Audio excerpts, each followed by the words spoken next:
find a thing you like. Try to find a thing that you really enjoy. Try to find a thing that you're passionate about. Like an activity. Yes. For me, early on, it was drawing. It was illustrations. It was comic books. I wanted to be a comic book illustrator. And then it went from comic book drawing and illustrations to martial arts.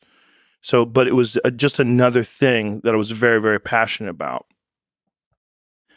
And that was my vehicle out of my dilemma. That was my vehicle out of my own anxiety and trauma and my own issues and insecurities. And find something.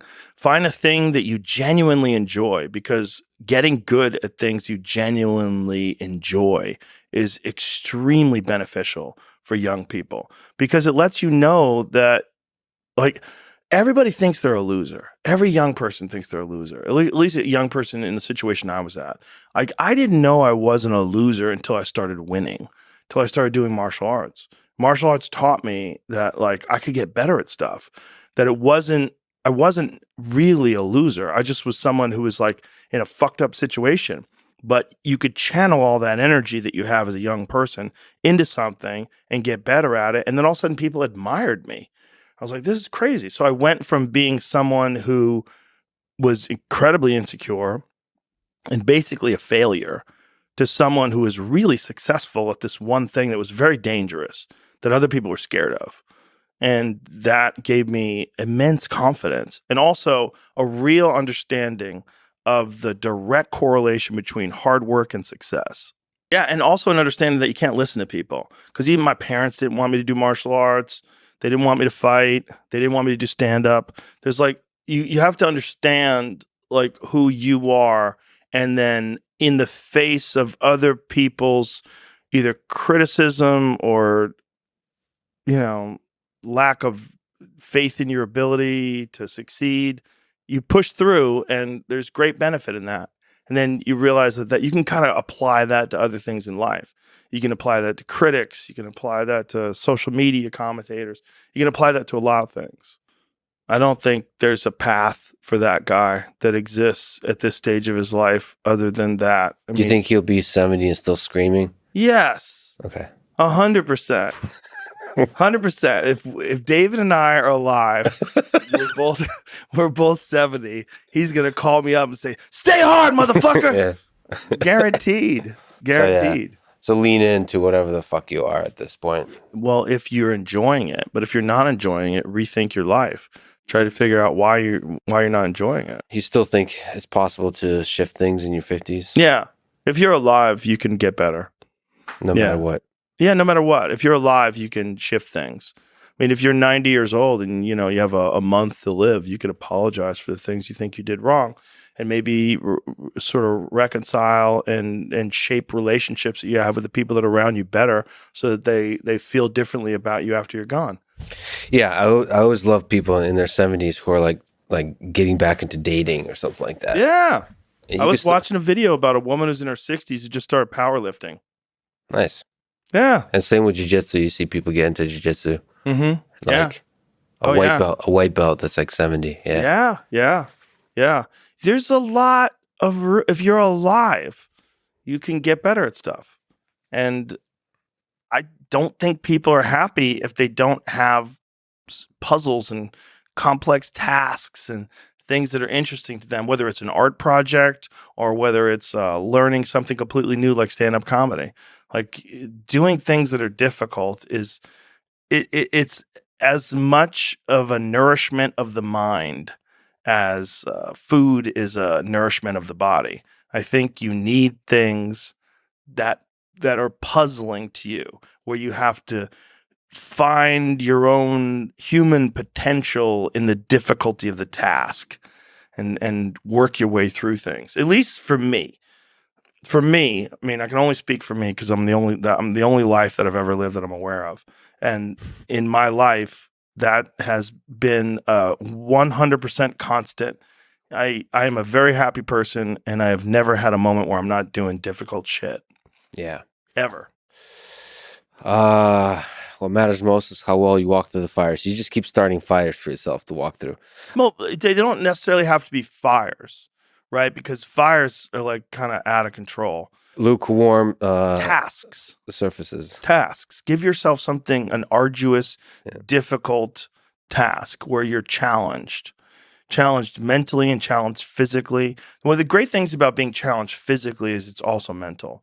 The people that don't understand that have never really been challenged physically. People that think that physical challenges are just physical. It's just brute grunt work. It's not. It's emotional intelligence. It's understanding your desire to quit and conquering your inner bitch. All that stuff it's mental. It's playing out inside your head. And there's a mental strength that you acquire from that you can apply to intellectual pursuits. And the people that don't think that are the people that haven't attempted them. And there's an arrogance to people that only pursue intellectual exercises, only pursue intellectual things, and don't pursue anything physical. That the physical stuff is base, it's grunt work, it's primal, it's not necessary. I don't think that's accurate. I don't think that obviously there's people like Stephen Hawking who have no opportunity to do anything physical, right? His physical dilemma is was keeping his heart beating. But for most people, I think you can really benefit from physical struggle, and you benefit from it in a mental way. And I think that is overlooked. That's unfortunately overlooked by academics and intellectuals who they make excuses for why they're fat and lazy or scrawny. Well, they don't need to be. It's not even about the fat or all of that. It's like literally there's something about the physical challenge that's really good for you, especially if you're academic, especially if you do intellectual type stuff. There's this great roboticist at MIT, Russ Tedrick. He runs barefoot to and from MIT every day. I love it. Like 7 to 10 miles each way. Barefoot. Well, he studies legged locomotion, legged robots. Yeah. So for him, it's also interesting how the human body moves. He sees the beauty in all movement. What do his feet look like? Calloused, destroyed, right? No, just calloused. They're nice. They form nice? a nice. No, it's not like I gave him a foot massage, but I mean they look. And I don't have a foot fetish, so I don't. I'm not able to correctly evaluate another man's feet. I apologize for this, but they don't look fucked up. Does he run on concrete? Yeah, he runs all surfaces, and he does everything completely barefoot. The running part at work. So one of the things he has to do is fit into society, which means he has to change clothes and appear normal. Right. So does he wear like zero shoes? Those no, he's barefoot not type shoes. No, because that's like very hippie, wokey type of thing. No, like he doesn't. He's barefoot when he's running, and then he wears like normal looking stuff, like dress shoes. How did he work his way up to running barefoot? So he was significantly overweight, and his advisor, this other famous person at MIT who was a roboticist, took his own life, and that made him.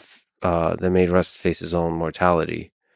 I think. I mean, you start to ask big questions about your well-being, like, holy shit, this ride can end at any moment.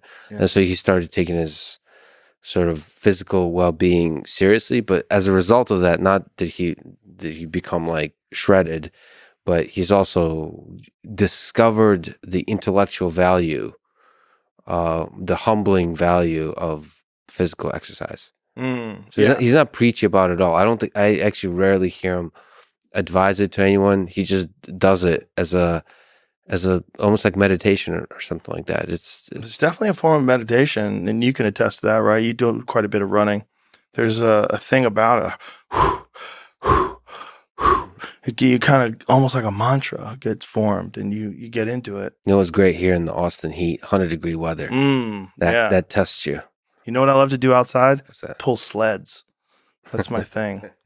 I love to pull sleds outside. In the heat. Yeah, I did today. Yeah. Yeah, I love it.